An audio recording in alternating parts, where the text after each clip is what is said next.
Tea ಆಮೇಲೆ ಮಾಡುವಂತೆ ಬಾರಮ್ಮ ಕುತ್ಕೋ. ಎಷ್ಟ್ ದಿನ ಆಯ್ತು ಮಾತಾಡಿ. ಪಾನಕಮ್ಮ ಶೆಕೆ ಆಗ್ತದೆ. ನಮ್ಮತ್ತೆನಾ ಅವ್ರಿಗೆ ಪ್ರತಿದಿನ 2 ರೇಪು, 1 ಮರ್ಡ್ರು, 1 ದರೋಡೆ ನೋಡ್ತಾ ಇದ್ರೆ ನಿದ್ರೇನೆ ಬರಲ್ಲ. ಕ್ರೈಮ್ ಡೈರಿ, ಕ್ರೈಮ್ ಸ್ಟೋರಿನಮ್ಮ. ಇನ್ನು ಬೆಳಗ್ಗೆ ಆದ್ರೆ ಆ ರಾಜಕೀಯದವು ಕಿತ್ತಾಡ್ತಾವಲ್ಲ, ಆ ಪಕ್ಷ ಈ ಪಕ್ಷ ಅನ್ಕೊಂಡು ಆ ನ್ಯೂಸ್ ಹಾಕ್ಬಿಡ್ತಾರೆ. ಇನ್ ಸಾಯಂಕಾಲ ಆದ್ರೆ ಬಿಗ್ ಬಾಸ್, ಸೀರಿಯಲ್ಗಳು, ಅತ್ತೆ ಸೊಸೆ ಜಗಳ ಇದನ್ನೇ ನೋಡೋದವ್ರು ಬರೀ. ದಿನ ಪೂರ್ತಿ ಇಂತ ನೆಗೆಟಿವ್ ನ್ಯೂಸ್ಗಳೇ ನೋಡ್ತಿದ್ರೆ ನನ್ ಜೊತೆ ಹೆಂಗಿರ್ತಾರೆ ಹೇಳು? ಜಗಳನೆ ತಾನೆ ಆಡ್ತಾರೆ. ನನ್ ಗಂಡ ಅರ್ಥ ಹಾಳಾಗೋದಕ್ಕೆ ನಮ್ಮತ್ತೇನೆ ಕಾರಣ. ಹಾ ಅತ್ತೆ. ಏನಮ್ಮ ಫೋನೇ ಮಾಡಿಲ್ಲ? ಇಲ್ಲ ಸ್ವಲ್ಪ ತಲೆನೋವ್ತಿತ್ತು, ಅದಕ್ಕೆ ಫೋನ್ ಮಾಡಕ್ಕಾಗಿಲ್ಲ. 3 ದಿನ ಆಯ್ತು ನೀನ್ ಹೋಗಿ. 3 ದಿನದಲ್ಲಿ ಒಂದ್ಸತಿನೂ ಫೋನ್ ಮಾಡಕ್ ಆಗಲ್ವಾ?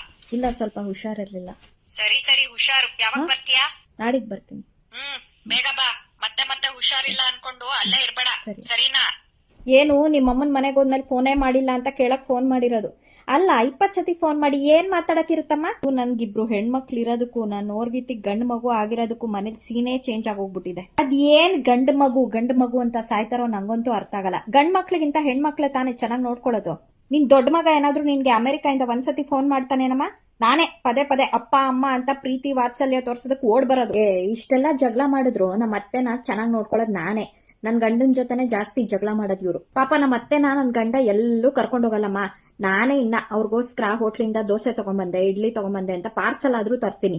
ಅಪ್ಪನೂ ಹಂಗೆ ಅಲ್ವೇನಮ್ಮ? ನಿನ್ನ 1 ಆನಿವರ್ಸರಿಗೆ 1 ಬರ್ತ್ಡೇಗೆ ಎಲ್ಲೂ ಕರ್ಕೊಂಡ್ ಹೋಗ್ತಿರ್ಲಿಲ್ಲ, ನಾನೇ ನಿನ್ನ ಕರ್ಕೊಂಡ್ ಹೋಗ್ತಾ ಇದ್ದಿದ್ದು. ಏನೇ ಹೇಳಮ್ಮ, ಹೆಣ್ಣು ಮಕ್ಳಿಗೆ ಬರೋಷ್ಟು ಕರುಳು ಗಂಡು ಮಕ್ಳಿಗೆ ಬರೋದ್ ಚಾನ್ಸೇ ಇಲ್ಲ.